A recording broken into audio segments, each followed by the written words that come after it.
Well, hello and welcome everybody to the show. Thanks for watching. Thanks for being here. I remind you that if you want to get the whole show and not just a small sliver of it on Facebook, you can subscribe on iTunes or go to YouTube or become a premium subscriber of the Daily Wire, or you could do all three even. That would be best of all. As you can see, I am doing my best impression of professionalism today with my outfit. I know it's not a very convincing impression, but it's the best I can do. All right, I want to talk about first, well, I don't want to talk about this, but it's necessary to talk about something utterly horrific.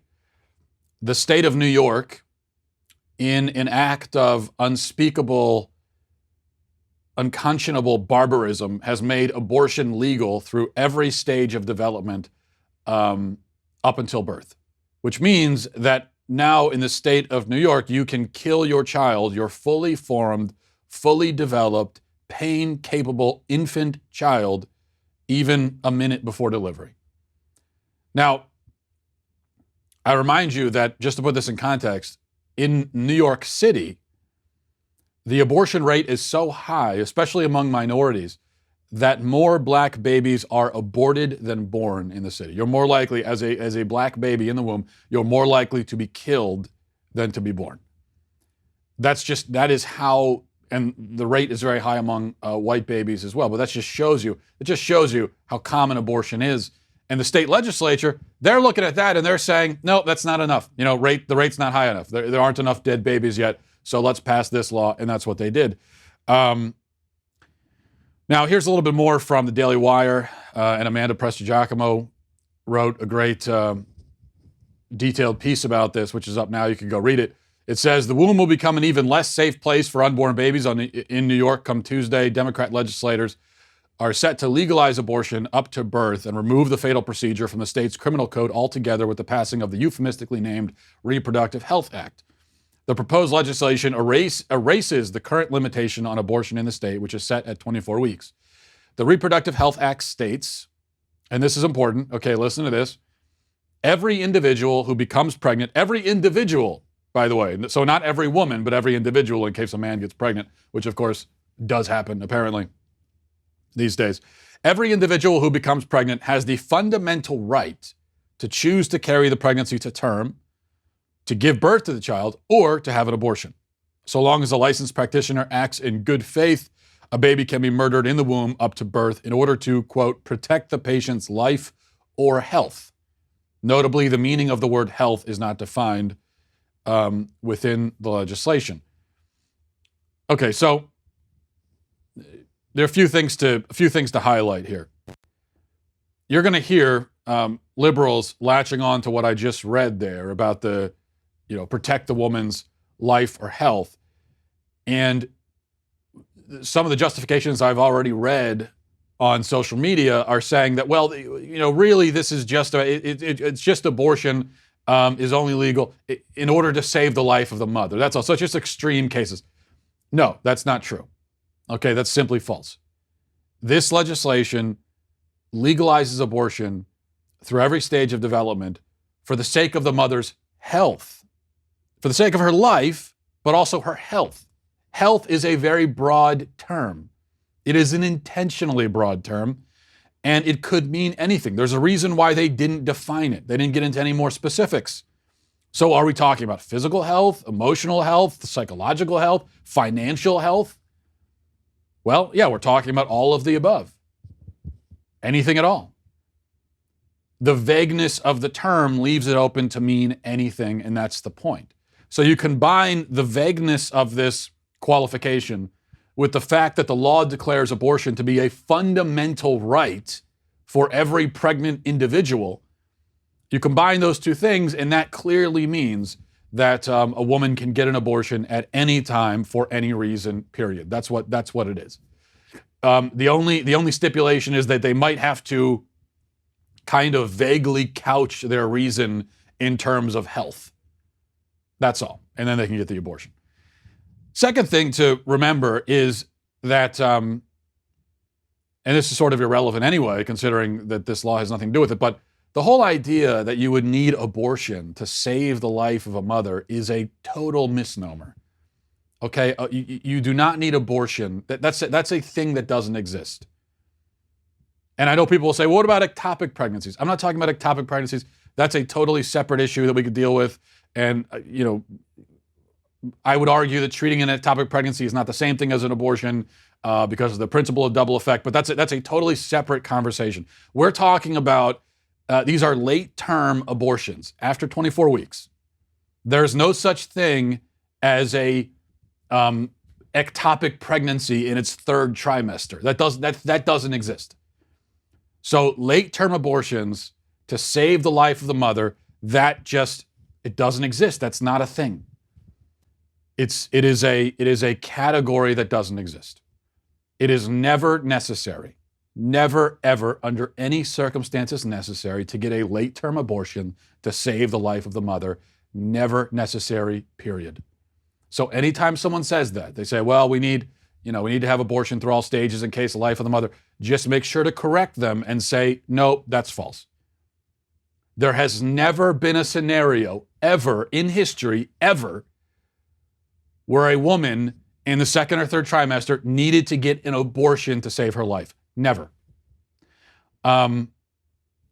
Well, the reason is obvious. Okay, what kind of thing could make a later term abortion necessary? Just think about what might come up that would supposedly necessitate that. Well, there could be some kind of cataclysmic complication with the child. There could be a health problem with the mother. There are situations you hear about where the mother is diagnosed with some aggressive form of cancer while she's pregnant and she can't treat it while she's pregnant. So, I've heard that proposed as an example of something where an abortion is necessary to save the life of the mother. But whatever the case is, all it means is that the baby has to come out, okay? It means that the mother has to give birth. She has to get the baby out of her. And those sorts of cases do happen, where there is something cataclysmic that goes wrong, either with the mother or the child, and now the pregnancy could be fatal to both of them potentially. So the pregnancy has to end. Okay. So what does that mean? Well, as I said, all it means is that the child has to come out. The child has to be delivered much earlier than expected. Then the question is, why do you need to kill the child first? Why does the preemptive killing of the child contribute to the mother's health? If a mother is at 30 weeks and something cataclysmic has gone wrong, pregnancy has to end. Okay, that happens. It's a terrible thing, very difficult. So you take the baby out. That's all. You don't need to kill the baby first. You just take the baby out. Either way, the baby has to come out. In a late-term abortion, okay, the way that these things are conducted, and I hate to be graphic with you, but I think we all should face what these things are. And rather than using euphemisms, I think we should be frank and clear about it. So here's how a late-term abortion is done. The baby is injected while the child's still in the womb. He is injected with poison into his head or into his torso, and then he dies. And then the mother carries the dead baby around in her body for 2 or 3 days, and sometimes she'll go back in the next day and they'll check, and the baby's still alive and has been suffering all that time, and so they inject him again, and then he dies. By the way, this is a horrifically painful death for the child, and a child in those later stages absolutely can feel pain. There's no question about it. They've got a developed nervous system. They can feel pain. And to be injected with poison into your skull, well, I don't think I need to explain how incredibly painful that would be. So the baby's injected with the poison. The mother carries the dead child around in her body, and then she delivers the dead child. There is a delivery that happens. Sometimes she delivers the child in the clinic, but then oftentimes she's not able to get to the labor comes on very quickly. She's not able to get to the clinic, so she ends up delivering in, say, the hotel bathroom into the toilet or something like that.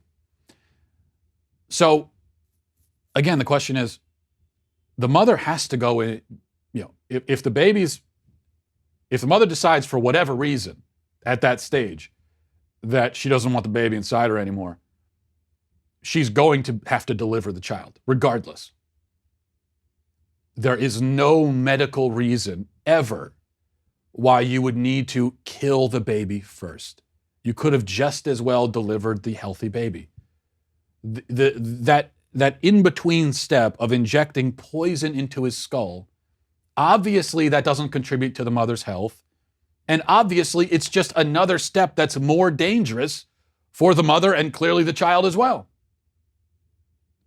So the injection of poison into this process, that doesn't make it medically safer for anybody. So again, if she's 20, I feel like this needs to be emphasized because I keep hearing this and it makes no sense. If she's 26 weeks or 30 or 32 or whatever, she could deliver the child and the child could easily survive, easily. The preemptive murder of the child is not ever necessary for her health, ever. It is just murder. It is just death. It is killing. That's all.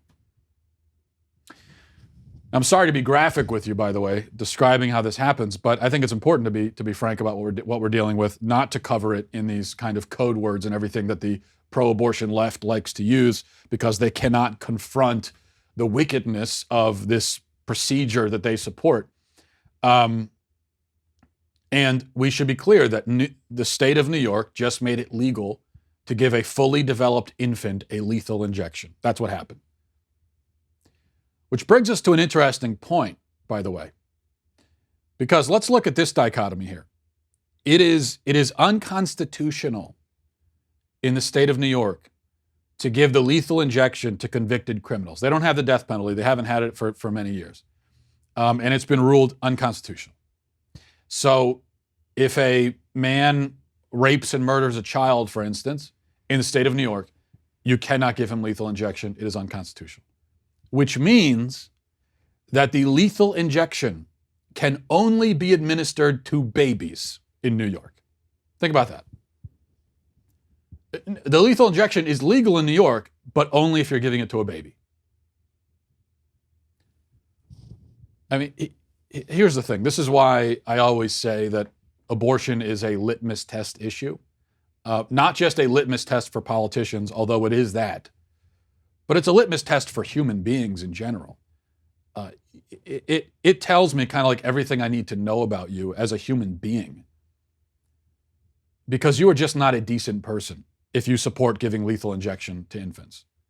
You are a sick and perverted person if you support that. And then I realize that I'm calling millions of Americans sick and perverted. But so be it. I wish we didn't have all these sick and perverted people out there, but we do. And I really mean it. I want you to know how deeply I mean it. That if you're watching this right now, you're listening, and you support this, and you think this is okay, and you're kind of offended now. You're saying, well, how dare you call me sick and perverted? Well, yeah, that's what I'm calling you because you are. That's what you are. I wish you weren't that. I wish you were a better person than you are, but right now you're just not a good person. Because good people don't support giving lethal injection to babies. And I feel like I'm setting the bar pretty low here. That's not a high bar to get over.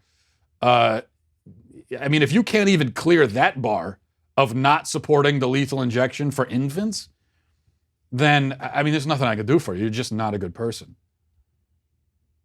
But there's still hope for you, and I pray for you, but you need to let go of this horrible, horrible ideology that you're clinging to. All right.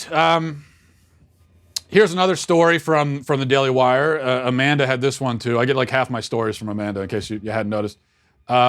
She reports soon after Native American activist Nathan Phillips confronted high school boys from Covington Catholic in front of the Lincoln Memorial, he reportedly led a protest of about 20 fellow Native activists attempting to crash the Basilica of the National Shrine of the Immaculate Conception's Saturday evening mass.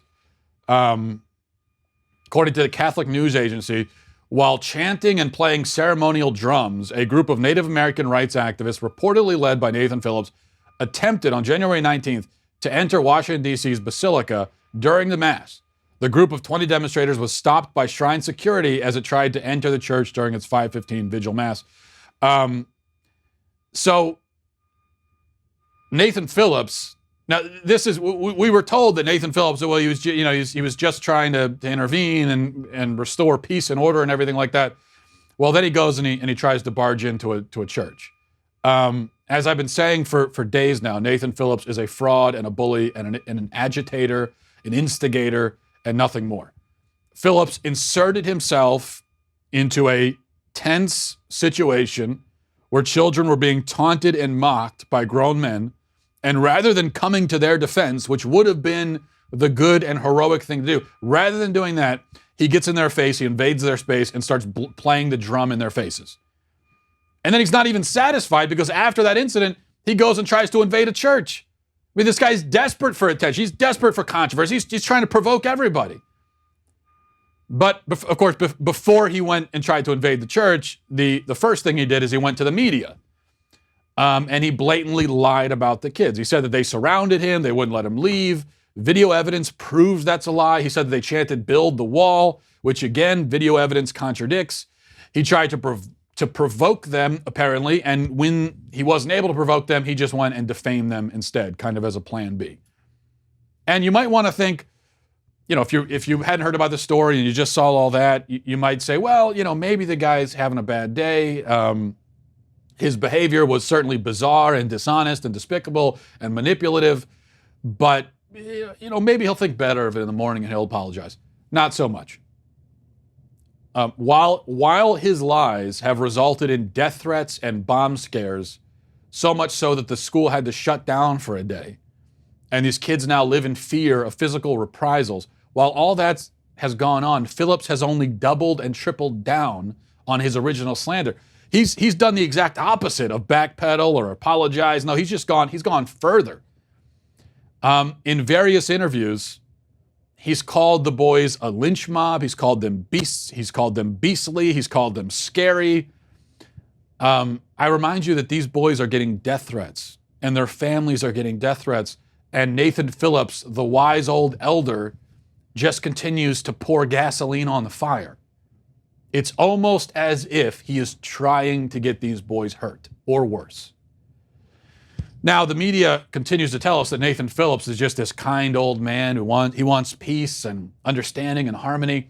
Well, he's got a really funny way of showing it, doesn't it? In fact, originally, he was offered an opportunity to come and sit down and break bread with the kids and have a dialogue, and he turned it down. And then he hinted in the next breath that he thinks maybe they should be expelled. So he's offered the chance to meet with them, and he's saying, no, you know what, but let's expel them first, and then we'll talk. Of course, now he's saying that, okay, I will meet with them, but he's only going to meet with them if it means that they sit down and he stands and he delivers a lecture on cultural appropriation. So he's willing to come and lecture them, but as far as a dialogue, no, he's got no interest in that. And then kind of the cherry on the sundae, Phillips yesterday was interviewed by, I think by the newspaper in Detroit, I believe, and he said that the black Israelites who started this whole thing by yelling racial slurs and so on, he said that, they were saying some harsh things, but, he says, some of it was true.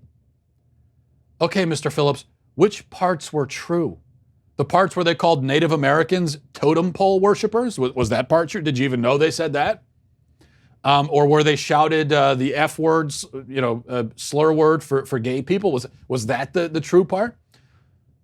Or where they were shouting racial slurs at a black student at the school and saying that his white friends are going to harvest his organs? Was that the true part? Or where they called the kids incest babies and future school shooters? Nathan Phillips has taken the side of avowed racists who verbally assaulted a bunch of children. So whatever credibility he had up until that point, which he had none, is now gone. So he's now in the negative. He's like, he's racking up overdraft penalties right now in his credibility account.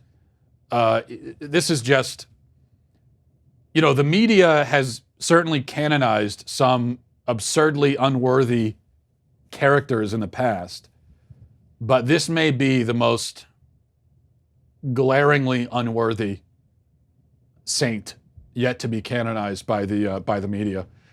He is no hero. He is no champion for peace. He is a bully, plain and simple. That's all he is. Um, he's just a bad person. By the way, think about what the I'm just putting this together in my head, but think about this. Think about what the left has done just over the last, say, like 3 days. So they started the week slandering and defaming and smearing a bunch of high school kids. And now with the passage of this abortion law in New York, they're celebrating the mass murder of infants. I mean, this is just cartoonishly evil. So much so that if you're on that side and you're doing this, how do you not just catch your reflection in the mirror for a minute and look at yourself and say, wow, I am evil. This is evil what I'm doing. Do you ever stop and say that to yourself? All right, one other thing I wanted to mention before we get to some of your emails. This is not important at all, actually, but and I don't know why I even still pay attention to this, but Oscar nominations were announced. So the Oscar ceremony, which has no host and which nobody will watch and nobody cares about, still they announced who they have nominated for Best Picture. And I really think, and this is saying something, I think it's the weakest collection of Best Picture nominees maybe ever. And there have been some really weak categories, especially recently. But I don't have the list in front of me. They nominated Black Panther, the movie Vice, which is just a kind of an absurd hit piece on Dick Cheney, Black Klansman, Green Book, and there were a couple others in there. Now, what makes it so weak and so bad? Because it's one thing if, well, you've got some weak Best Picture nominees, but also there really weren't any good movies that came out this year, and so then you got to give the award to somebody. Although I personally think there should be years where nobody wins Best Picture. It's sort of like with the Hall of Fame, with these various Hall of Fames, like especially the Basketball Hall of Fame or Football Hall of Fame, where they feel like every year they have to induct new people into the Hall of Fame, which kind of diminishes the value of the Hall of Fame, because then you end up with people who are good but don't rise to the level of historically great. There should be many years in a row where just nobody makes it into the Hall of Fame because there hasn't been anyone that good. And there should be years where where the Academy says, you know what, we can't do an award ceremony this year because nobody, there really weren't any great movies this year, guys. So check back next year. But this year there were some great movies. First Man was a truly great, moving, powerful movie. Also a movie that was subject to absolutely absurd and unwarranted criticism and controversy over the stupid issue of the American flag, even though the American flag is featured in that movie plenty. It's a very patriotic movie. The only thing they don't show is the one particular scene where he actually plants the flag on the moon. They don't show that. Now, they do show the flag waving on the moon. They just don't show the moment where he puts it there, which, who cares? Because do you know what they show instead? They show Armstrong leaving a keepsake on the moon from his young daughter who had died of cancer years before, which I didn't even know he did that. But the movie is much more focused on the personal story of this man and what he went through to achieve this amazing thing. Much more focused on him on a personal level than it is focused on kind of the geopolitics or the sort of the bigger picture. And I think that makes it really a powerful movie. It is a movie called First Man. It's not called First Country, although we were the first country, but it's focused on the man more than the country. And I think that he deserves that anyway, because he is the one who achieved this thing. So that's a great movie. It was basically shut out, wasn't nominated for anything. Quiet Place, another great movie.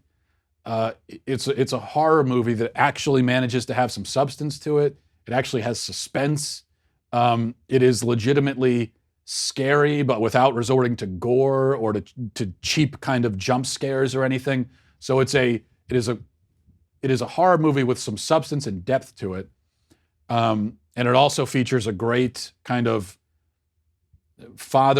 heroic father figure type of character, which maybe is why it was shut out. You know, the Academy doesn't go for that these days. So those are two great movies that were shut out. And instead we have, instead they nominate a stupid comic book movie. I mean, we're living in an idiocracy, folks, in case you haven't noticed. All right, finally, let's check the inbox.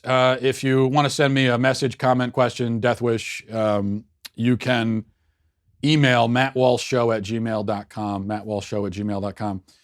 Stephen writes, I have to say I'm amazed at some of the hate mail you get. The other amazing part is that it's from people who apparently take time to watch the show. I don't know why anyone would find it valuable to listen continually to something they hate and then take time to email you telling you how much they hate you. It's like going to a sushi restaurant when you don't like sushi over and over and over and over. Nonetheless, I listen to your show regularly and I like the thought that goes into it. Stephen, thank you, Stephen. Don't be amazed, though. This is something that everyone in my line of work deals with, and we're all perplexed by it. We expect it, okay, so we're not surprised. But as far as the psychology of a person who would sit down and listen or read someone that they hate, or follow them on social media or whatever, well, the psychology of that is a mystery to me. I think it's a mystery to most of us. Now, it's one thing to read or follow or watch someone you disagree with but respect. Now, that makes a lot of sense. That's a good and healthy thing to do, and we should all be doing that. I think it's a good challenge for all of us. If you should try to come up with a couple of people who you fundamentally disagree with on a very deep level, but yet you respect their opinion and their perspective, and so you'll read some of what they write and watch whatever they do and kind of follow them a little bit. You should have a few people like that.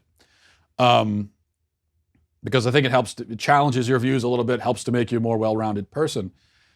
So for instance, I've probably seen every Christopher Hitchens speech. I've seen most of his debates. I've read one of his books. I've read a lot of his articles. I think he was brilliant, insightful, incredibly witty. I think he's a kind of a joy to read and listen to. But I disagree with him on a deep and fundamental level. So that's one thing. But to religiously follow somebody that you despise and who you don't respect and whose point of view you don't even take into account and you have no appreciation for, well, that I can't relate to that. That doesn't make any sense. There are plenty of people in media who I don't really respect and I can't stand and I don't appreciate their opinion.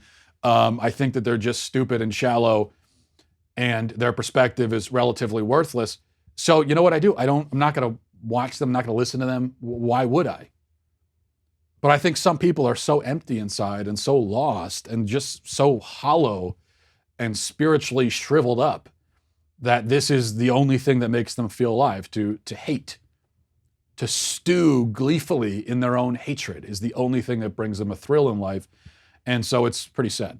Norman says, do you think Satanists should be allowed to display sculptures in public places alongside Christian crosses or nativities? Why or why not? Also, should Satanists be allowed to give talks, lectures at public schools if Christians are allowed to host events at public schools? Also, thanks, love your work. To me, this is an easy question. I know this is one of these things that's supposed to be hard to adjudicate. It's an easy answer for me. And you hear about these atheist or Satanist groups. I mean, maybe that's kind of the same thing. You hear about these Satanist groups that want to put up a satanic monument or something in a town square in response to some sort of Judeo-Christian monument that's up. Well, listen, if there's a town out there that is predominantly populated by Satanists and they want to have a monument in their town square and in their courthouse and wherever else, declaring their Satanism and worshiping Satan, then I say, yeah, go for it. Not only do they have the right to do that, but I would prefer if they did. Because if I'm moving or something, or if I'm looking to get a timeshare in some particular town, and it's 60% populated by Satanists, I would prefer if they announced that fact and made it clear.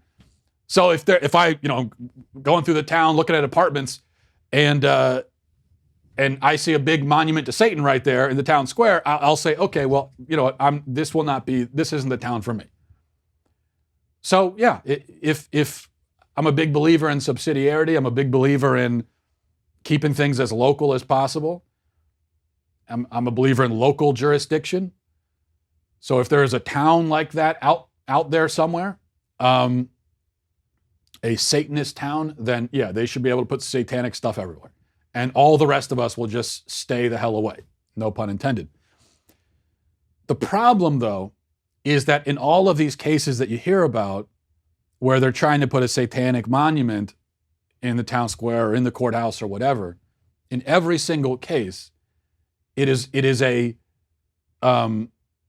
or in most of the cases I can think of, it is some outside group that is trying to do this to prove a point. It's not coming from within the town. And so that I oppose. If a town is mostly Christian, and then some satanic group from 7 states away says, we want to put a satanic monument there, well, of course they shouldn't be allowed to do that. They're not even from the town. That doesn't represent the views of the town. From Preston, he says, Matt, I've been a big fan of yours for many years. I used to use your articles for current events in high school. I even listened to your podcast when you were on the Blaze. I recently got married back in November and really respect your views on marriage and family. What are some bits of advice you would give to have a happy and successful marriage? Preston, congratulations. I'm no marriage expert or guru. I've only been married for 7 years. I don't think I'm in the spot right now where I can even give advice. If I were to offer one thing, I'll offer this just because it's obvious and it won't blow your mind. But here's something that when I was married, I didn't realize would be so important, and that is gratitude. I know it's obvious. That's the point. But sometimes the most obvious things are the things that we can overlook. So you got to be grateful for your wife, verbally, openly, obviously grateful. Appreciate what she does. Show that you notice. Show that you care. And if I was talking to your wife, I would say the same thing. Appreciate your husband. Be grateful for him. Notice what he does. I just think there are in so many unhappy marriages and in so many failing and failed marriages, this is the theme you hear over and over again. I know everybody says, well, it's money and all this stuff is what can ruin marriages. No, I think if you actually listen to what these people are saying, so often this is the theme that comes up. So they didn't notice me. He didn't appreciate what I was doing. I was doing this. I was doing that. They never noticed, so on and so forth. Now, of course, in a marriage, it's like you don't want to be doing everything in hopes of being appreciated and being noticed. But if you're never appreciated and never noticed, it takes a toll on you after a while, and I think it'll destroy your marriage. So that's something to think about. Chris says, love the show, Matt. Do you think that the older Democrats in Congress see the irony that their freshman colleagues that they can't control are a product of their own failed entitlement and victimhood policies? Or do you think that this is what they're hoping for? No, I'm sure they don't notice the irony, Chris, but I think that's a very excellent point. Thank you for raising it. Katie says, hi, Matt. I heard you say that modern sitcoms are aggressively stupid. I agree, but here's my question. What do you think are the funniest shows on television? I don't know about right now. I don't watch sitcoms right now, but The Office, The American Office, seasons 1 through 4.5. I think that right there is the funniest chunk of television ever put on, on the American airwaves. And then it fell off rapidly from there, but that would be my vote. Let's see. Kelsey says, Matt, I appreciate your show. I know your children are young, but I was wondering, how do you feel about Christians sending their kids to public colleges? I'm a disabled veteran, and my kids have the opportunity to get grants for California state colleges. I just don't know if that education is worth our time. Thanks for your opinion. Kelsey, thanks for your service and your sacrifice. First of all, this is just, here's what I say about, generally, my opinion is it's best to avoid public colleges, but you have to make a decision that's best for you and for your kids especially. My main thing, whether it's a public college or a private college or no college, I think the main thing, and this should not be a controversial point of view, but the main thing is as long as a kid has some concept, some vague general concept of what they want to do with their life and how they're going to use their education and sort of what the point of it is going to be for them, then if they have that in mind, then it's easier to decide where they're going to go to college or if they're going to go at all.